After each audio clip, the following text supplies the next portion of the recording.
कि हम इस परमेश्वर की अमर वाणी का पाठ करते हैं, जो यहाँ यज्ञ होता है, और यहाँ पर ये जल रखते हैं। एक सिंपल जल होता है यहाँ आम टूटियों का भरा हुआ,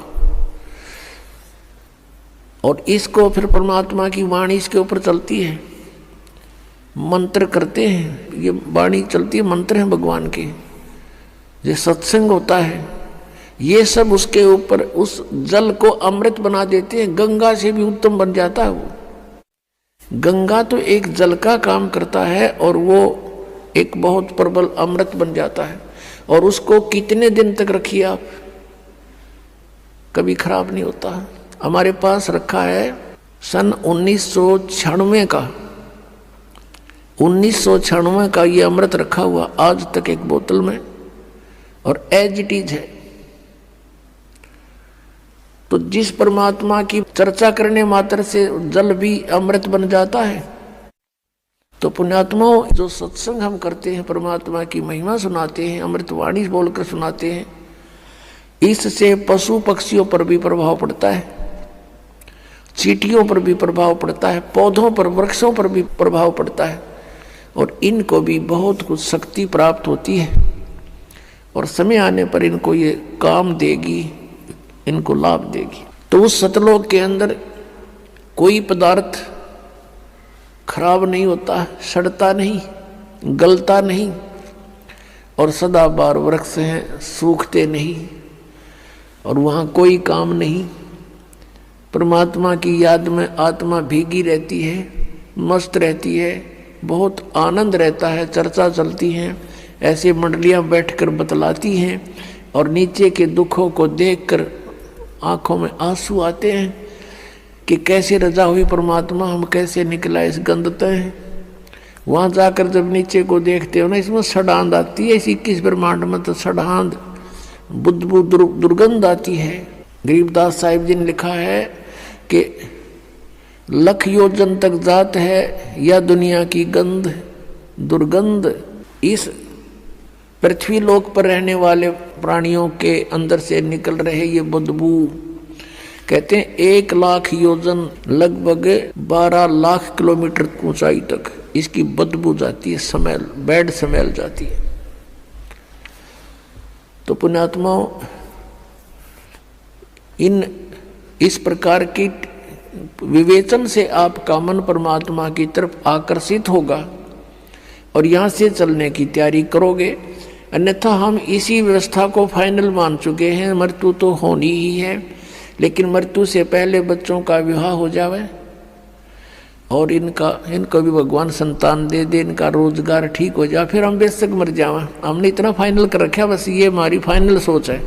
अब कारण क्या है कि विकल्प नहीं था हमारे पास कोई भी। अब परमात्मा ने आकर दया करी अपने बच्चों पर, वो खजाना खोल दिया जो 600 वर्ष पहले परमात्मा ने कहा था, धर्मदास मैं आपको ये सारा ज्ञान बताऊंगा, लेकिन इस तत्व ज्ञान को अभी सार्वजनिक मत करना है। धर्मदास मेरी लाख दुहाई, ये सार नाम की तबार ना जाई, सार नाम बार जो पढ़ी, बिचली पीढ़ी हंस नहीं तरही। फिर कहा है कि धर्मदास मोरी लाख दुहाई, ये मूल ज्ञान कई बार ना जाई, मूल ज्ञान बार जो पढ़ी, बिचली पीढ़ी हंस नहीं तरही। मूल ज्ञान को तब तक छुपाई जब तक ये 12 पंथ मिट जाई। अपनात्माओं, उस परमेश्वर ने आकर स्वयं ही हमारी सुध ली, अपनी जानकारी आप बताई आकर के। अपनात्माओं, अभी तक किसी भी संत या ऋषि महर्षि का विधान या उनका अनुभव देख लो, सुन लो, पढ़ लो, सभी ने यही कहा कि परमात्मा निराकार है। चाहे कोई विष्णु जी का पुजारी है और सामने मूर्ति रखी है भगवान की, उसको भी कहते हैं क्या मेडिटेशन करता, तो का ध्यान लगाता हूँ। आपको कोई दिखाई दिया कि नहीं? परमात्मा का प्रकाश दिखाई देता, भगवान दिखाई नहीं देता। कैसा है भगवान? वो तो निराकार है। तो विष्णु जी क्या है आपका? विष्णु जी क्या है, ये निराकार है, साकार, और फिर भगवान कौन है। और यदि आप जी का इष्ट श्री विष्णु जी है और फिर आप मेडिटेशन में ढूंढ किसको रहे हो, कहते निराकार है हो, तो फिर विष्णु जी क्या है।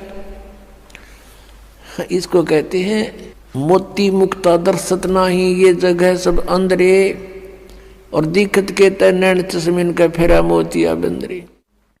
कि हम इस परमेश्वर की अमर वाणी का पाठ करते हैं, जो यहाँ यज्ञ होता है, और यहाँ पर ये जल रखते हैं, एक सिंपल जल होता है यहाँ आम टूटियों का भरा हुआ, और इसको फिर परमात्मा की वाणी इसके ऊपर चलती है, मंत्र करते हैं, ये वाणी चलती है, मंत्र हैं भगवान के, ये सत्संग होता है, ये सब उसके ऊपर उस जल को अमृत बना देते हैं। गंगा से भी उत्तम बन जाता है वो। गंगा तो एक जल का काम करता है और वो एक बहुत प्रबल अमृत बन जाता है, और उसको कितने दिन तक रखिए आप, कभी खराब नहीं होता। हमारे पास रखा है सन 1996 का 1996 का